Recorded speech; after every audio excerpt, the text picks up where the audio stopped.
दोस्तों, पूरी दुनिया में पक्षियों की 10,000 से भी ज्यादा प्रजातियां पाई जाती है। सभी के वही दो पंजे, दो पंख और एक गर्दन होती है। लेकिन इन्हीं में से एक ऐसा पक्षी है जिसकी एक अलग ही पहचान है, जो आसमान का सीना चीर के हजारों मीटर ऊपर 120 किलोमीटर प्रति घंटे की रफ्तार से उड़ता है, जो खुद के कई गुना अधिक वजन के शिकार को भी अपने पंजों पे दबोच कर उड़ता है। और इसीलिए उसे पक्षियों का राजा कहा जाता है, जिसे हम बाज के नाम से जानते हैं। और एक बाज इतना ऊंचा मुकाम हासिल करता है अपनी ट्रेनिंग और अपनी पुनर्जन्म की वजह से। अगर आप भी इस दुनिया में एक मुकाम हासिल करना चाहते हैं तो एक बाज को बाज बनने का पूरा सफर आपको जानना बहुत जरूरी है, क्योंकि 25 से 30 की उम्र तक आने के बाद भी लोगों को रिस्क लेने से डर लगता है। दोस्तों, कभी अगर बनना हो तो बाज बनना, लेकिन कभी तोता मत बनना। तोता बोलता तो बहुत है लेकिन ज्यादा ऊंचाई तक नहीं उड़ सकता। बाज बोलता बहुत कम है लेकिन सबसे ऊंचाई पर उड़ता है, और बाकी पक्षियों का राजा होता है एक बाज। आज मैं आपको 7 ऐसे पॉइंट्स बताऊंगा जो कि हर एक इंसान को बाज से सीखने चाहिए, और लाइफ की बहुत बड़ी लर्निंग है इन 7 पॉइंट्स में। नंबर 1, बाज की तरह अकेला चलना सीखो। दोस्तों, बाज अकेला उड़ता है और बाकी पक्षियों के मुकाबले सबसे ऊंचाई पर उड़ता है। बाज अकेला उड़ेगा लेकिन कभी भी चिड़िया और छोटे पक्षियों के साथ नहीं उड़ेगा। बाज हमेशा या तो बाज के साथ उड़ता है या फिर अकेला उड़ता है। इससे हमें यह सीख मिलती है कि छोटी सोच वालों से हमेशा दूर रहें और अकेले रहो, क्योंकि यही वो समय है जब खुद को जानने का असली मौका मिलता है। नंबर 2, बाज की तरह अपने लक्ष्य पर ध्यान दो।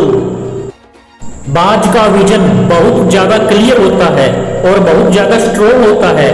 बाज अपने शिकार को 5 किलोमीटर दूर से ही देख लेता है, और जब एक बार उसे अपना लक्ष्य दिख जाता है तो फिर उसके बाद रास्ते में चाहे कितनी भी मुश्किलें क्यों ना आए, वो अपने लक्ष्य को हासिल करके ही दम लेता है।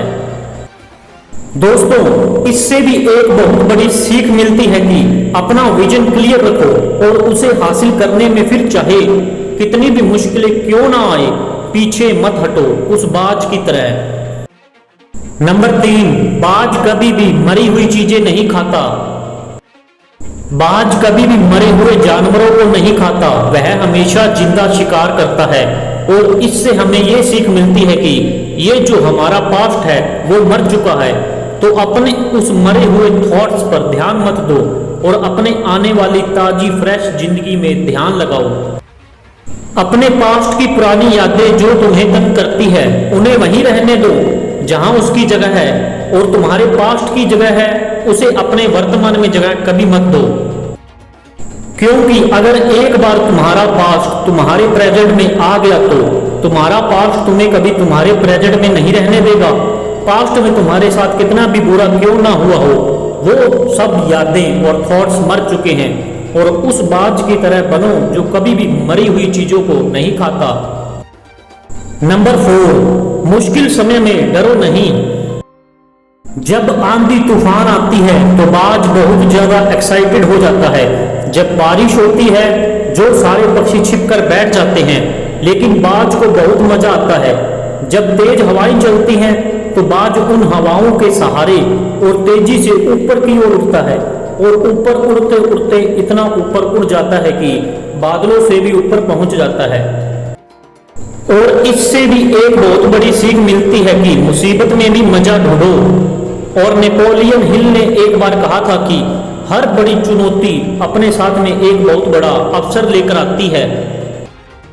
तो उस बाज की तरह तुम भी अपने अवसर को पहचानो, और जिस दिन उन अवसरों को पहचान लिया, फिर सारी मुश्किलों, जो भी तुम्हारी मुश्किलें हैं वो तुम्हारे नीचे होगी और तुम उन मुश्किलों के ऊपर होगे। नंबर 5, कंफर्ट जोन से बाहर निकलो। दोस्तों, बाज अपने घोंसलों से शाफ्ट घास को हमेशा निकाल देता है, ताकि बाज का जो बच्चा होता है वो उसमें कंफर्टेबल ना हो सके, क्योंकि अगर वो घोंसले में कंफर्टेबल हो गया तो वह वही रहना पसंद करेगा। लेकिन बाज ऐसा कभी नहीं होने देता। बाज एक पक्षी है और उसे भी एक बात का पता है कि कंफर्ट जोन में किसी की ग्रोथ कभी नहीं बढ़ती। लेकिन हम तो इंसान है ना, और इंसान होने के बावजूद कई सारे लोग इस बात को समझते ही नहीं हैं। आप जितना ज्यादा कंफर्ट जोन में रहोगे, आपकी लाइफ आने वाले टाइम में उतनी ही अनकंफर्टेबल हो जाएगी। नंबर 6, बाज निडर होता है। दोस्तों, एक बाज निडर होता है। वह अपने शिकार के आकार, प्रकार या उसकी ताकत से नहीं डरता। वह अंत समय तक अपने शिकार को अपने वश में करने के लिए लड़ता है और जीत कर ही दम लेता है। इसी तरह हमें भी निडर होकर अपने लक्ष्य को प्राप्त करने के लिए कोशिश करते रहना चाहिए। जीवन में आने वाली छोटी मोटी बाधाओं से पार चलकर ही हमें कामयाबी मिलेगी। दोस्तों, एक सच ये भी है कि जीवन है तो समस्याएं भी रहेगी। परेशानियों से भागना नहीं है। परेशानियां चाहे कितनी भी बड़ी क्यों ना हो, लेकिन एक योद्धा की तरह हमें उससे लड़ना चाहिए और उससे जूझते हुए उसे पार करना चाहिए, ना कि घबराकर हाथ पर हाथ धर बैठ जाना चाहिए। समस्याओं से पार जाकर ही हमें सफलता मिलेगी। नंबर 7 और लास्ट, बाज की तरह कभी हार मत मानो।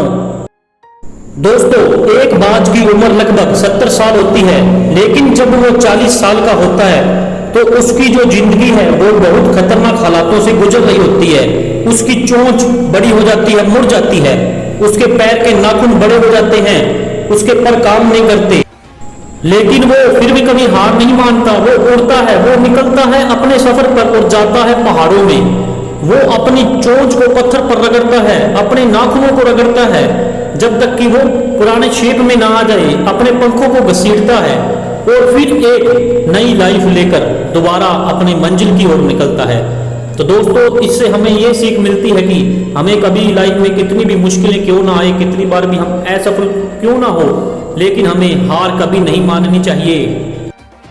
दोस्तों और मेरे प्यारे दोस्तों, आपको ये वीडियो कैसी लगी? अगर अच्छी लगी हो तो हमें कमेंट में एक प्यारा सा कमेंट देकर जरूर बताना। वीडियो को लाइक एंड शेयर करना। धन्यवाद दोस्तों, मिलते हैं अगली वीडियो में।